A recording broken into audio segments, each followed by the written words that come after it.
The ship landed on Thizzen Prime, just as the twin suns began to set.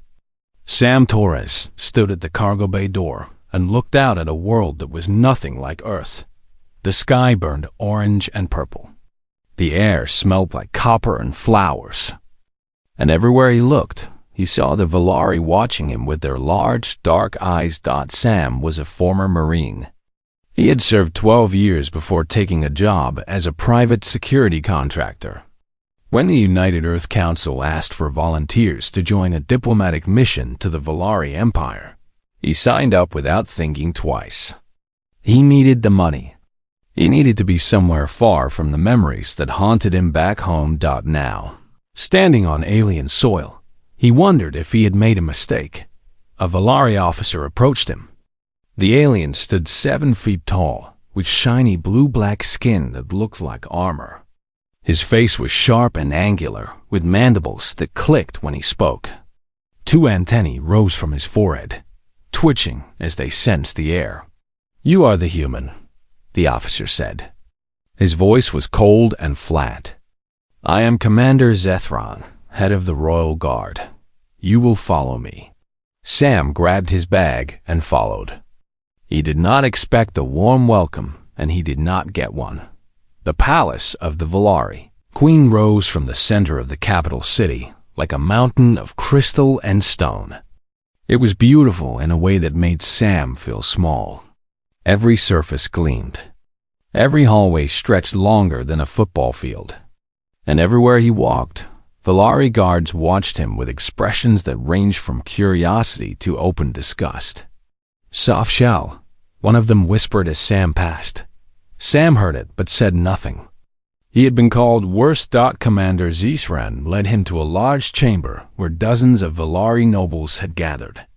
At the far end of the room, seated on a throne made of black crystal, was Queen Ishara Velkith. She was younger than Sam expected. Her skin was a deep violet, and her eyes glowed faintly in the dim light. She wore robes of silver and gold that flowed around her like water. When she looked at Sam, her expression showed nothing. No interest. No welcome. Nothing at all. "This is the human the Earth Council has sent," Commander Zethron announced. "He is here as part of the diplomatic exchange." The Queen studied Sam for a long moment. Then she looked away, as if he was not worth her attention. "Assign him where you see fit," she said. Her voice was soft but carried across the room. "He is your responsibility, Commander." That was it. No greeting. No questions. Sam was dismissed before he had even spoken a word. Commander Zethran smiled. It was not a friendly smile. "Come, human," he said. "I will show you to your post." Sam's post turned out to be a small guard station near a side entrance of the palace. It was far from the throne room, far from the Queen's chambers, and far from anything important. The Valari guards who worked nearby made it clear that they did not want him there. "Why did they send you?" one of them asked on Sam's first night. His name was Kethful, and he was younger than the others. "Humans are weak. You have no armor. No claws. Your bones break easily. What can you protect?" Sam checked his weapon and said nothing. "Maybe they sent him as a joke," another guard said. "A gift to make us laugh." The guards laughed. Sam let them. Days passed. Sam learned the routines of the palace. He memorized the hallways, the exits, the patrol schedules. He watched and listened. The Valari thought he was stupid because he was quiet, but Sam was not stupid. He was patient. He noticed things the Valari guards missed. Strange movements in the lower levels late at night. Whispered conversations that stopped when he walked by. Nervous looks exchanged between servants and nobles. Something was wrong in this palace. Sam could feel it. He tried to report his concerns to Commander Zethron, but the commander laughed at him. "You see shadows because you are afraid," Zethron said. "This is the safest place in the Empire. The Queen is protected by the finest warriors in the galaxy. We do not need warnings from a soft shell." Sam did not argue. There was no point. One evening, he found Katie Dunn waiting for him at his post.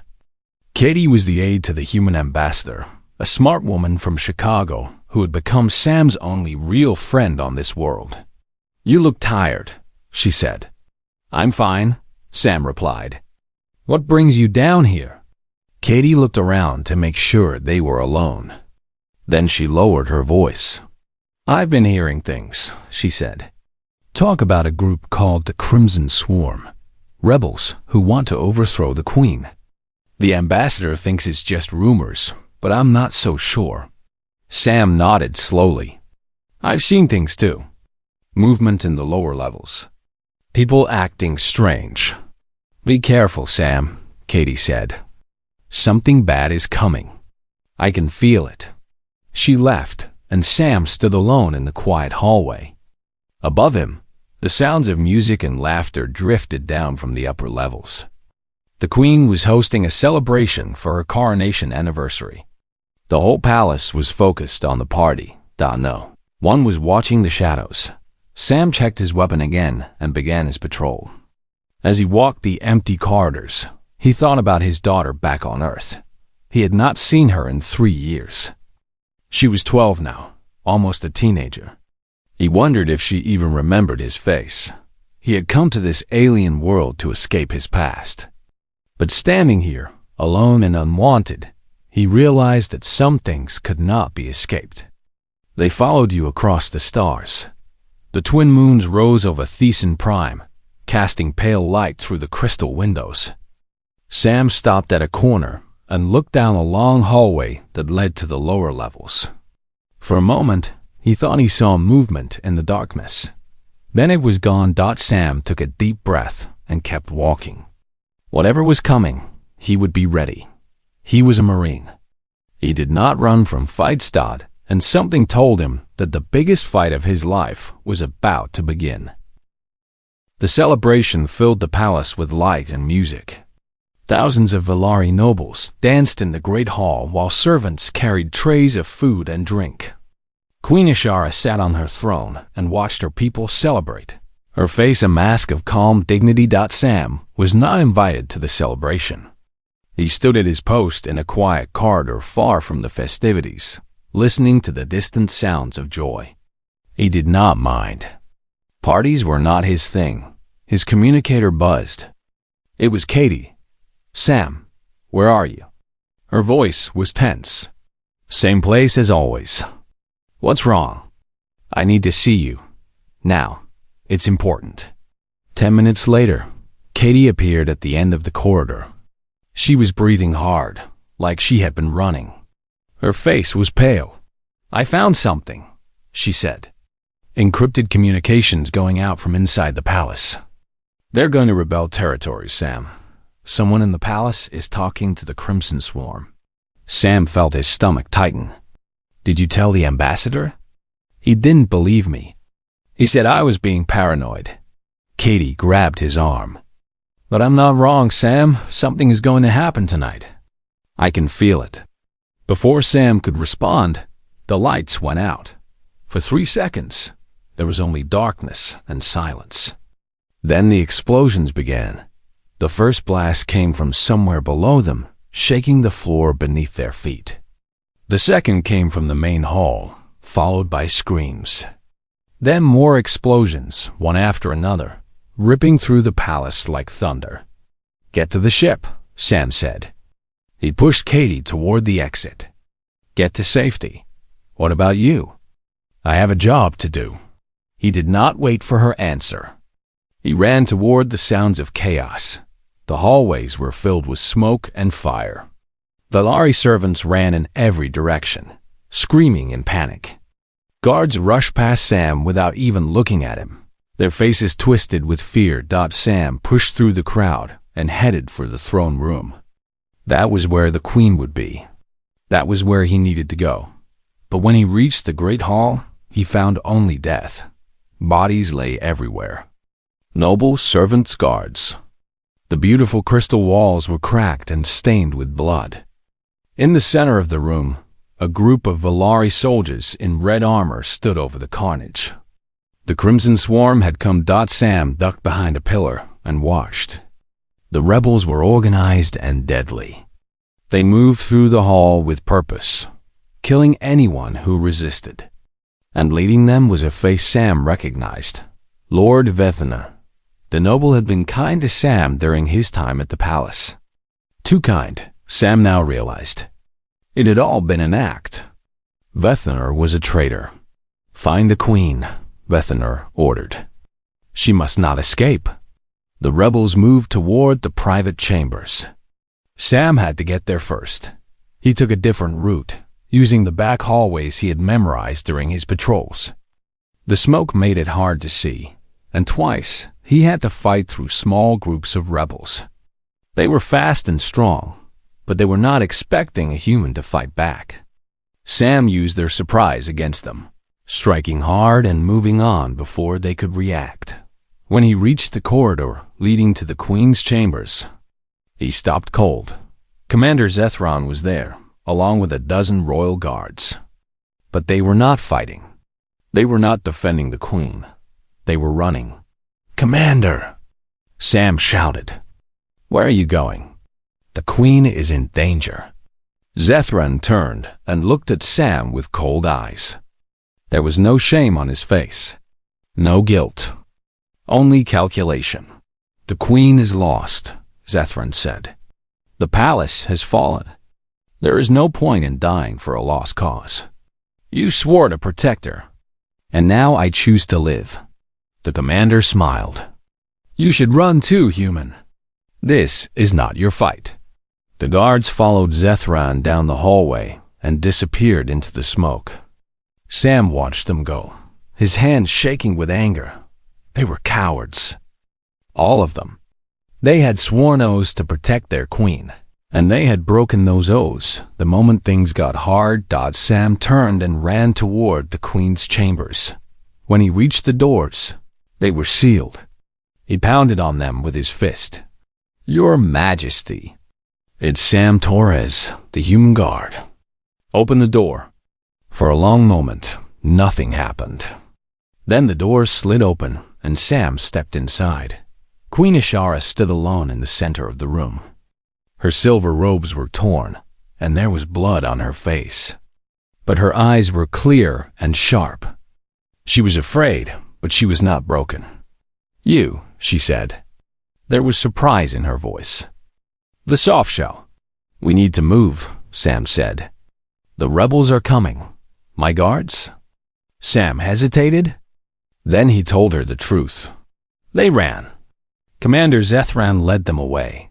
They left you to die." Something flickered across the Queen's face. Pain. Betrayal. Then it was gone, replaced by cold determination. "And you?" she asked. "Why are you here?" Sam checked his weapon and moved to the door. He could hear footsteps in the corridor. The rebels were close. "Because it's my job," he said. Outside voices shouted orders. Metal scraped against stone. The enemy was gathering. Sam looked at the Queen. She was young and scared and completely alone. Her own people had abandoned. Her own guards had left her to die. But Sam was still here. He was just a human. A soft shell. A joke to these aliens who thought they were so much better than him. But he was not going to run. "Stay behind me," Sam said. "Whatever happens, stay behind me." The doors began to shake as the rebels tried to force them open. Sam raised his weapon and took a breath. The longest night of his life was about to begin. The doors exploded inward, and the first wave of assassins poured into the room. Sam fired 3 shots before they even crossed the threshold. 2 rebels fell.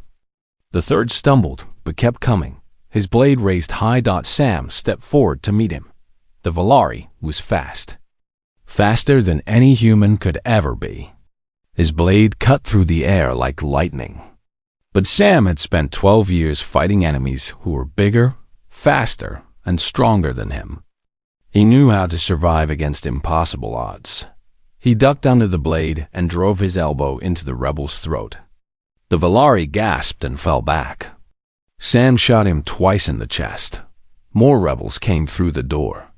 Sam grabbed a heavy chair and threw it at them, buying himself a few seconds. He used those seconds to push a metal cabinet in front of the entrance. "Help me!" he shouted at the Queen. Ishara stared at him for a moment, shocked by the violence she had just witnessed. Then she moved.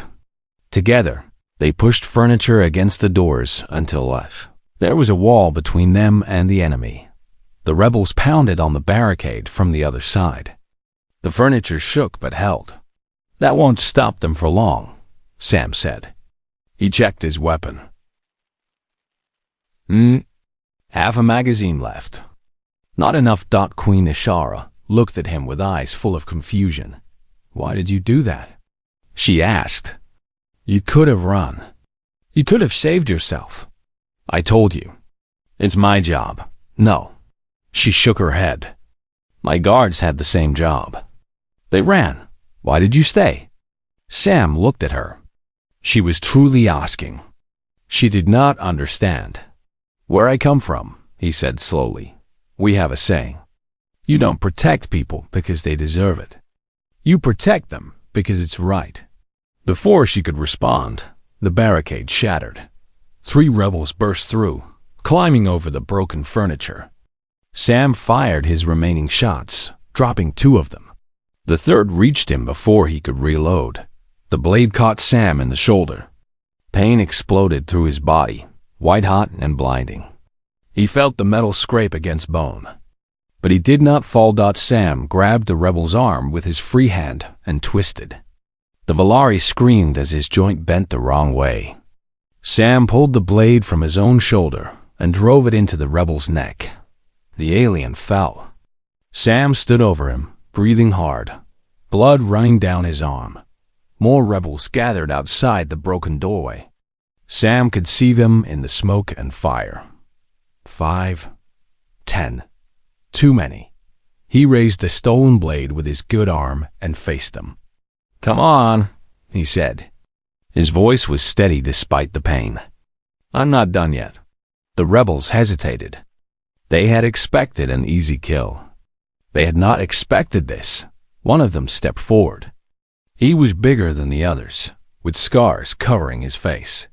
"You are brave for a softshell," the scarred rebel said. "But you are still just human, fragile, weak. You cannot win this fight." "Maybe not," Sam replied. "But I can make you pay for every step you take." The scarred rebel smiled. "Then we will take those steps over your body." They charged. What followed was not a fight. It was a war. Sam moved through the rebels like a storm. He was slower than them, weaker than them, but he would not stop. Every time they cut him, he cut them back. Every time they knocked him down, he got back up. His body screamed for him to quit, but he refused to listen. Queen Ishara watched from the corner of the room. She had seen warriors fight before. She had seen the greatest soldiers of her empire in combat. But she had never seen anything like this. The human was not winning. He was losing, slowly and painfully. His blood covered the floor. His movements grew slower with each passing minute. But he would not stop. He would not run. He would not give up. She did not understand. No Valari would fight like this. When defeat was certain, a Valari would accept it. There was no logic in fighting a battle that could not be won, but the human did not seem to care about logic. Finally, after what felt like hours, the last rebel fell. Sam stood in the center of the room, surrounded by bodies. His shirt was soaked with blood, both his and theirs. The blade in his hand trembled.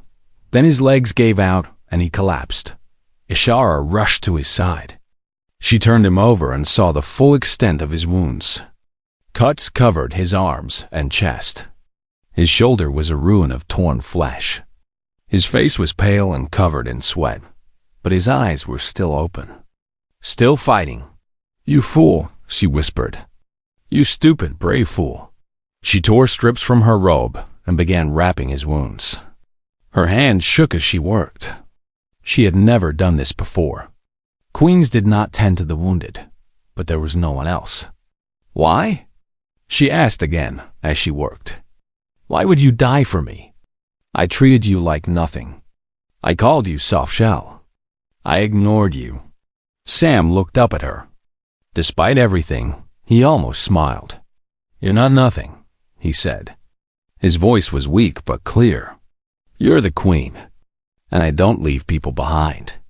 Outside, more voices gathered. More rebels were coming. The brief pause would not last. Sam tried to stand, but Ishara pushed him back down. Rest, she said. You've done enough. Not yet. He forced himself to his feet, using the wall for support. They'll come again. I have to be ready. He picked up a fallen weapon and faced the door. Ishara stood beside him. She did not know how to fight. She did not know how to hold a weapon. But she was tired of hiding. She was tired of letting others die for her. Then we faced them together, she said. Sam looked at her and nodded. Outside, the shadows moved closer. The night dragged on like a slow death. Wave after wave, the rebels came. And wave after wave, Sam turned them back. He fought with guns, with blades, with his bare hands. He fought until his muscles burned and his vision blurred. He fought until he forgot what it felt like to not be in pain. But he did not stop. Between attacks, there were moments of quiet. Sam used these moments to rest, leaning against the wall with his weapon across his lap. Ishara sat beside him, keeping watch while he caught his breath. Tell me about your world, she said during one of these quiet moments. Tell me about Earth. Sam was surprised by the question. No Valari had ever asked him about home. It's beautiful, he said slowly. Green and blue. Mountains and oceans. Cities that never sleep. He paused. And my daughter. She's 12 now. Her name is Sophie. You have a child? I do. Sam's voice grew soft. I haven't seen her in 3 years. Her mother and I split up, and I didn't know how to be a father anymore. So I ran. I took jobs that kept me far from home because I was too scared to face my own failures. Ishara was quiet for a moment. Then she spoke. I understand running from pain, she said. When my mother died, I wanted to disappear. The weight of the crown felt like it would crush me. Everyone looked to me for answers, but I had none to give. You're still here, Sam said. That takes strength. I am here because I had no choice. You stayed when you could have left. She looked at him. That is true strength. Sam shook his head. I'm just a man doing his job. No. Ishara's voice was firm. You are much more than that. I see it now. I was wrong about your kind. I thought humans were weak because your bodies are soft. But your spirit is harder than any armor. Before Sam could respond, footsteps echoed in the corridor. The next wave was coming. They fought together this time. Ishara did not have training, but she had courage. She stood beside Sam and did what she could, throwing objects at attackers, warning him of enemies coming from behind. She was not a warrior, but she was no longer a helpless victim. Hours passed. The twin moons crossed the sky and began to set. The first light of dawn crept through the crystal windows. And then he came. Lord Vethaner walked through the destruction like a king surveying his domain. His red armor gleamed in the early light. Behind him, a dozen of his best soldiers followed. Enough games, Vethaner said. He looked at Sam with cold amusement. You have fought well, human. Better than I expected. But this ends now. Sam raised his weapon. His hands were steady, though his body screamed with exhaustion. It ends when I say it ends. Vethaner laughed. Such spirit. I almost admire you. He stepped closer. I will give you one chance, Softshell. Walk away.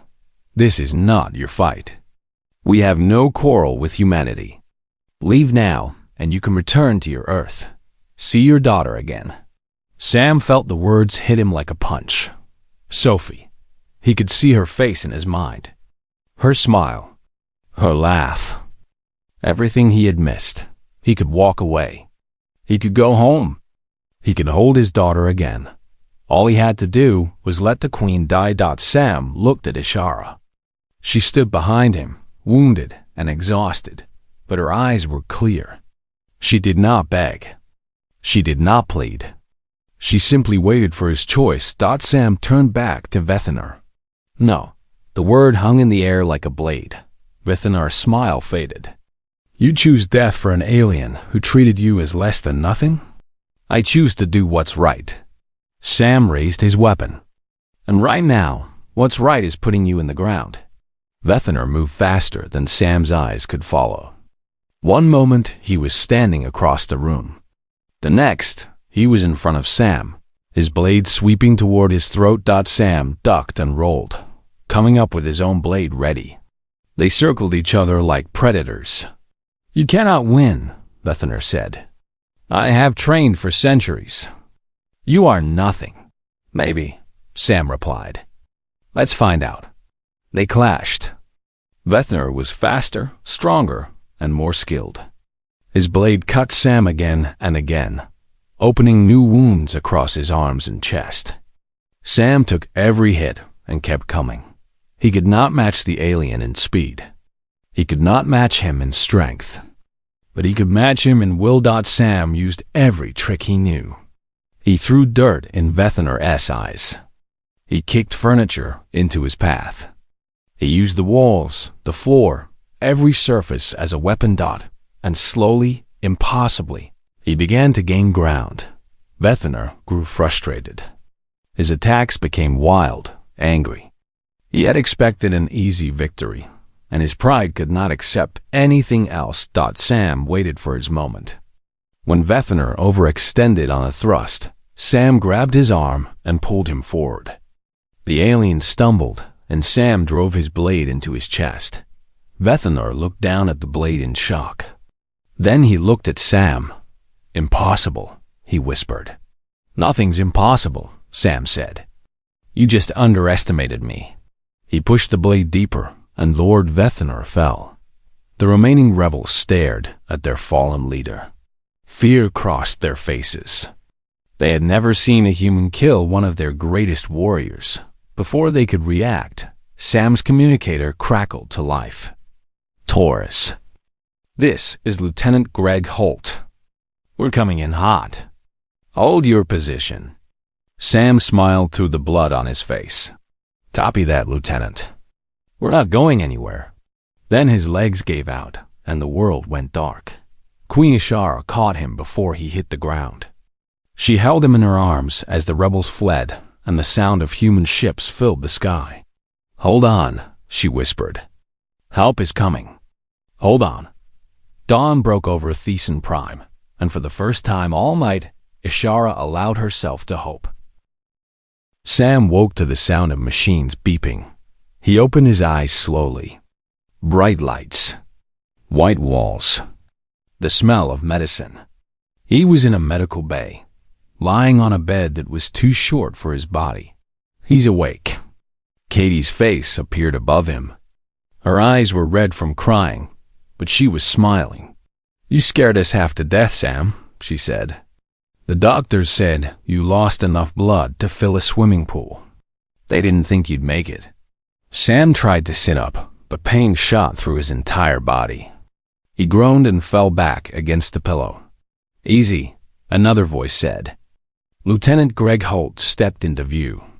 He was a big man with a shaved head and the look of someone who had seen too many battles. You've got more stitches than a quilt. Moving isn't your friend right now. How long was I out? Sam asked. His voice came out as a croak. 3 days, Katie said. The whole galaxy has been talking about you while you slept. Sam frowned. What do you mean? Greg laughed. Brother, you're famous. Word got out about what you did. A human who stood alone against an army while the Queen's own guards ran away. The Valari can't stop talking about it. Neither can anyone else. I was just doing my job. No, Katie shook her head. You were doing a lot more than that. Over the next few days, Sam learned just how much the world had changed while he was unconscious. The Crimson Swarm was broken. With Lord Vathandir dead and their attack failed, the remaining rebels scattered. Commander Zethran and the guards who fled were captured and faced trial for abandoning their queen. The evidence of their betrayal was clear, and no one spoke in their defense. The story of the human who stayed spread across the Valari Empire like fire.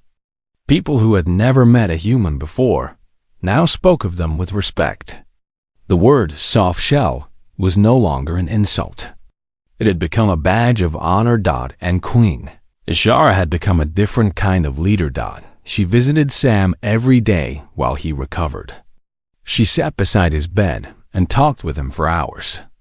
They spoke about their worlds, their families, their hopes and fears.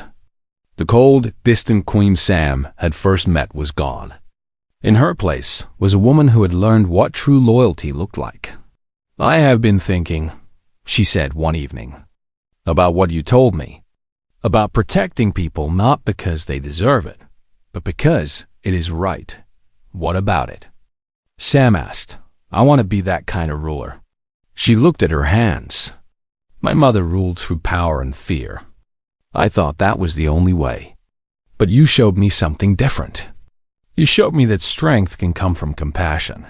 Sam was quiet for a moment. You'll be a good queen, he said finally. I believe that. Because of you. Ishara looked at him. You changed everything, Sam Torres. You changed me. A week later, Sam was strong enough to stand. He still hurt everywhere, but the doctor said he would make a full recovery. Human bodies, they learned, were remarkably good at healing. Queen Ishara called a gathering in the Great Hall. It had been rebuilt since the attack, the broken crystal replaced with new panels that gleamed in the light. Thousands of Valari nobles filled the room, along with human diplomats and soldiers. Sam stood at the front, feeling awkward in his dress uniform. He had never liked ceremonies. Ishara rose from her throne and spoke to her people. On the night of the attack, I learned a truth that changed my understanding of the universe, she said. I learned that courage is not about size or strength or speed. It is about choice. When darkness came, my own guards chose to flee. They abandoned their oaths and left me to die. She paused and looked at Sam. But one being stayed. A human, a soft shell. He stood alone against an army and refused to run. He bled for me. He nearly died for me. And he did it not for reward or glory, but because it was right. She walked down from her throne and stood before Sam. Sam Torres, you have shown my people the true meaning of honor. You have earned more than I can ever repay. She took a medal from a servant and pinned it to his chest. I name you champion of the Valari Empire, protector of the throne. And I ask you to stay, to serve as my personal guard, not as a symbol, but as someone I trust with my life. The crowd erupted in applause. Sam stood there, overwhelmed by the attention. He did not know what to say. When the noise died down, he finally spoke. I'm honored, Your Majesty, truly, but before I can accept, I have something I need to do first. Ishara smiled. She already knew what he was going to say. Go home, Sam, she said. See your daughter. Make things right. The position will wait for you. Sam nodded. His eyes were wet, though he would never admit it. 2 days later, he stood in the hangar bay, watching his ship prepare for departure. Katie and Greg were there to say goodbye. Don't be a stranger, Katie said, hugging him tight. The galaxy's a lot bigger now. Lots of room for heroes. I'm no hero, Sam said. Just a man who didn't run. Greg shook his hand. That's exactly what a hero would say. Sam climbed aboard the ship. As it lifted off and headed toward the stars, he looked out the window at Thizzen Prime below. The crystal palace gleamed in the sunlight. Somewhere down there, a queen was building a new future, and somewhere ahead, Across the vast darkness of space, a little girl was waiting for her father to come home. Sam leaned back in his seat and closed his eyes. For the first time in years, he knew exactly where he belonged. He was going home. And this time, he was not running away. He was running toward something. The ship jumped to faster than light speed, and the stars blurred into streaks of light. Sam smiled. The longest night was over, and the new dawn had just begun.